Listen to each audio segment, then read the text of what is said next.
All right, everyone. Um, just by the looks of gold, it does seem like it was a very off day. But to be honest, I took some trades, made about, $200. And all these trades were basically discussed in Discord. We were typing away, discussing trades, talking about it. So let's dive into the analysis of these trades one by one. So first of all, let's talk about this pre-London trade that was taken. So basically what was happening was we had a resistance formed right over here, right? There was a resistance formed, and this time was 9, 10, this time was around pre-London.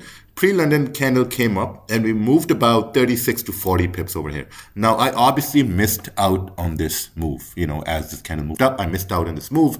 So we're like, okay, what should we do when you miss out on the move or you miss out on the trade? The best thing to do is to wait for some sort of a retest, because if we take a look at this right here, it's very clear to see that if we broke above this area, we have this clean range here to the left hand side, which is almost like a 100 pip range. So maybe there's a possibility we can move up towards 23.46. Maybe there's a possibility, right? So we needed price to do some sort of a retest. So let me show you things in this manner.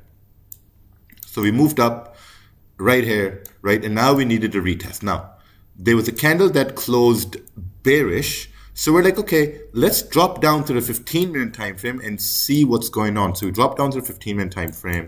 And let me bring this up right over here. And so this is where we had the break up. Oh, perfect, right? So this is where we had the break up. Price came down back towards this sort of like a resistance we broke. And then you can see the size of the candle. You can see this size was bigger body candle, which means the retracement is happening. This retracement is like, it's like a 40 pip range right over here. Next candle body became smaller. So as the body became smaller, we're like, okay, maybe the volume going down is decreasing. So unless the next candle breaks the low, there's a very high probability we can continue to push up. So now we had the idea that, okay, this from here to here, it's like, 38 to 40 pip range. Can we get a portion of this move? And that's where the buy order was taken. You can see right over here.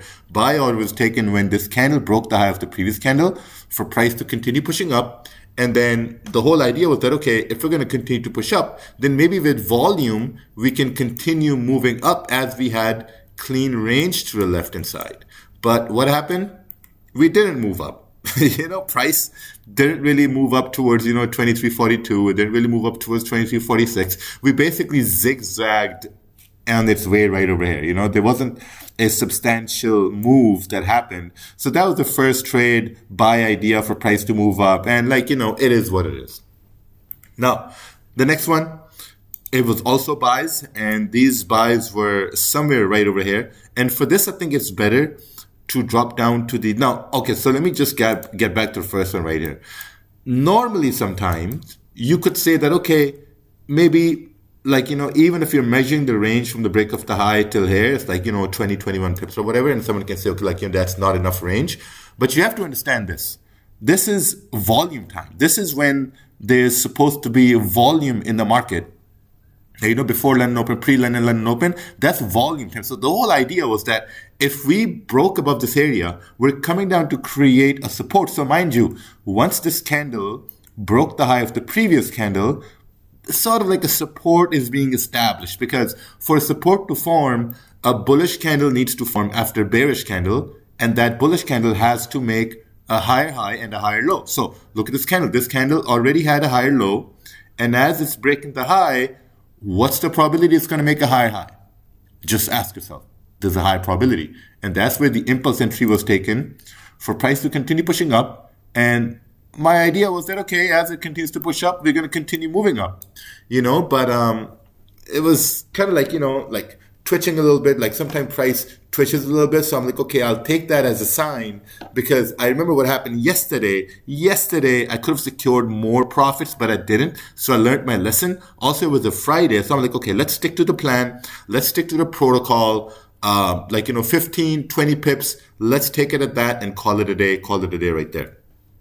Now, the next trade, this was at London Open for price to move up. right? So on the 15 minute, it looks like this. Let's take a look on the 30-minute time frame here. Okay, I know. All right, let's take a look at this on the 30-minute time frame now. Now, on the 30-minute time frame, this is where the buy was taken. Now, what happened is the 30-minute candle, and I'm going to explain to you why I'm switching between 15-minute and the 30-minute, is that now our zone comes right over here on the 30-minute time frame. Let me zoom in here a little bit more. Boom, boom, boom, like this. Okay, perfect, right? Now, we broke above this area. We came down, whatever, and then, you know, the 30-minute candle did this. And now we're thinking that, okay, if the 30-minute candle has closed bullish, right? Now we're coming into, so let's say like just before London Open, we couldn't push up. Maybe at London Open, we could push up, right? Because we're looking for buys on gold. And then this candle started. So we're like, okay, once this candle starts to, like, you know, break above the high of the previous candle, I don't know why it resets itself. Once this candle starts to break the high of the previous candle, took a buy over here. You know, took basically two positions. You can see right here, these are two positions, 0.69, 23.40, 39, and 23.39, 49. They're basically two positions, and I was secured about, like, you know, 10 pips because I was getting a little bit antsy. I wasn't really feeling comfortable. I wasn't feeling the vibe, right? Like, you gotta be able to feel the vibe. Like, when you trade a session for so long, you start to get the idea, you start to get the vibe, you start to get the feel of what's happening. So I didn't really feel the vibe. So I secured one position at 10 pips. And then I let this one at break even. And lo and behold, it came down and stopped me out at break even. But still, it was a win because my my pips in profit was more than the spread. It's very important, right? If my pips in profit, if it would have been less than the spread, then I would have had a loss, right? And that loss would have counted towards my overall win-loss ratio. So my pips in profit was more than the spread. So I basically won a trade right over here, right? So this is also a win, you know, $5, whatever, 1.9 pip per move. It's okay. And then there was another buy, which was executed as we started to break the high. So you can see there were multiple times I tried to execute buys for gold. This actually went more in profits, but I put my stops at break even, think that, okay, if we can continue to push up with my stops at break even, either I'm going to make $300-400 on this one lot, or I'm just going to close it out at break even, and actually close it out at break even.